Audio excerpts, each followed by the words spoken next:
ಈಗಾಗಲೇ ಡಾಕ್ಟರ್ ಹೇಳಿದಾಗೆ ಸ್ಟ್ರೆಸ್, ಒತ್ತಡದ ಜೀವನ ಶೈಲಿ ಏನಾಗುತ್ತೆ ನಮ್ಮ ಎಲ್ಲರ ಜೀವನದಲ್ಲೂ ಕೂಡ ನಮಗೆ ಗೊತ್ತಿಲ್ಲದ ರೀತಿಯಲ್ಲಿ ಬಹಳ ಪರಿಣಾಮವನ್ನು ಬೀರ್ತಾ ಇದೆ. ಈ ಒಂದು ಒತ್ತಡದಲ್ಲಿ ನಾವು ನಮ್ಮ ದೈನಂದಿನ ವೈಯಕ್ತಿಕ ಜೀವನವನ್ನಾಗ್ಬೋದು ಅಥವಾ ನಮ್ಮ ವೃತ್ತಿ ಜೀವನವನ್ನಾಗ್ಬೋದು ನಾವು ಕಳೀತಾ ಇದ್ದರೂ ಕೂಡ ಈ ಸಮಯದಲ್ಲಿ ಅದು ಯಾವುದೇ ಕೂಡ ಎಫೆಕ್ಟ್ ಅದರ ಪರಿಣಾಮ ನಮಗೆ ಈಗ ಗೊತ್ತಾಗ್ದಲೇ ಇದ್ದರೂ ಸಹ ಮುಂದಿನ ದಿನಗಳಲ್ಲಿ ಅದರ ಪರಿಣಾಮ ಇದ್ದೇ ಇರುತ್ತೆ.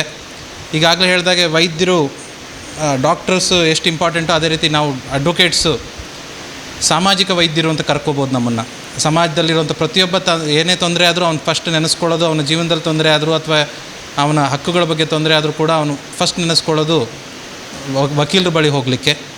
ವಕೀಲರ ಜೀವನ ಈಗ ಏನಾಗಿದೆ ಅಂದರೆ ಈಗ ಆಲ್ರೆಡಿ 2 ಕೋರ್ಟ್ ಇದೆ. ನಮಗೂ ಅರ್ಥ ಆಗುತ್ತೆ, ನಿಮಗೂ ಒತ್ತಡ ಎಷ್ಟಿದೆ ಅಂಥೇಳಿ. ಅದ್ರ ಜೊತೆಗೆ ನಮ್ಮ ಲೋಕ ಅದಾಲತ್ತು ಇದೆ. ಅದೇ ಒಂದು ಸಂದರ್ಭದಲ್ಲಿ ಇವತ್ತು ವಕೀಲರ ಸಂಘಕ್ಕೆ ಬಂದಿದ್ದೀವಿ. ಈಗಾಗಲೇ ರೆಗ್ಯುಲರ್ ಕೋರ್ಟ್ಸ್ ಸ್ಟಾರ್ಟ್ ಆಗಿದೆ. ರೆಗ್ಯುಲರ್ ಕೋರ್ಟ್ಸಿನ ಡಿಸ್ಪೋಸಲ್ಸು ಪ್ಲಸ್ ಲೋಕ ಅದಾಲತ್ ಡಿಸ್ಪೋಸಲ್ಸು ನಿಮ್ಮ ಮೇಲೆ ಒಂದು ಒತ್ತಡ ಅಂತ ಬರುತ್ತೆ.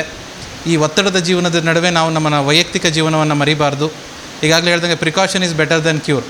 ನಾವು ಮುಂಚೆನೇ ನಮ್ಮ ಆರೋಗ್ಯದ ಬಗ್ಗೆ ಒಂದು ಗಮನ ಕೊಟ್ಕೊಂಡು ನಮ್ಮ ವೈಯಕ್ತಿಕ ಜೀವನ ಮತ್ತು ನಮ್ಮ ವೃತ್ತಿಪರ ಜೀವನ ಎರಡನ್ನೂ ಒಂದು ಸಮತೋಲನವಾಗಿ ನಡೆಸ್ಕೊಂಡು ಹೋಗೋದ್ರಿಂದ ನಮ್ಮ ಆರೋಗ್ಯ, ನಮ್ಮ ಜೀವನ ಚೆನ್ನಾಗಿರುತ್ತೆ. ಈ ಒಂದು ರಿಯಾಯಿತಿ ದರದಲ್ಲಿ ಅವರೇನೋ ಒಂದು ಡಯಾಗ್ನಿಸ್ ಮಾಡೋದ್ರ ಬಗ್ಗೆ ಏನೋ ಒಂದು ಹೇಳ್ತಿದ್ದಾರೆ. ಅದು ನೋಡಿದಾಗ ಅವು ಬೇಸಿಕ್ ಎಲ್ಲವೂ ಒಂದು ನಮಗೆ ಬಹಳ ಇಂಪಾರ್ಟೆಂಟ್ ಆಗುತ್ತೆ. ಈ ಒಂದು ಮಾನ್ವಿ ತಾಲೂಕಲ್ಲಿ ನಾವು ನಮ್ಮ ಎಲ್ಲ ಒತ್ತಡದಲ್ಲಿ ಜೀವನ ಮಾಡ್ತಾ ಇರುವಂತಹ ಎಲ್ಲ ವಕೀಲರಿಗೆ ಈ ಒಂದು ರಿಯಾಯಿತಿ ದರದಲ್ಲಿ ಈ ಒಂದು ಶಿಬಿರವನ್ನು ನಮ್ಮಲ್ಲಿ ಹಮ್ಮಿಕೊಂಡಿದ್ದು ಕೂಡ ಅವರಿಗೆ ನಾನು ನನ್ನ ಪರವಾಗಿ ಹಾಗೂ ನಿಮ್ಮೆಲ್ಲರ ಪರವಾಗಿ ಧನ್ಯವಾದಗಳನ್ನ ತಿಳಿಸ್ತೇನೆ. ಈ ಒಂದು ಕಾರ್ಯಕ್ರಮದ ಎಲ್ಲ ಸದುಪಯೋಗವನ್ನು ಪಡ್ಕೊಳ್ಳಿ.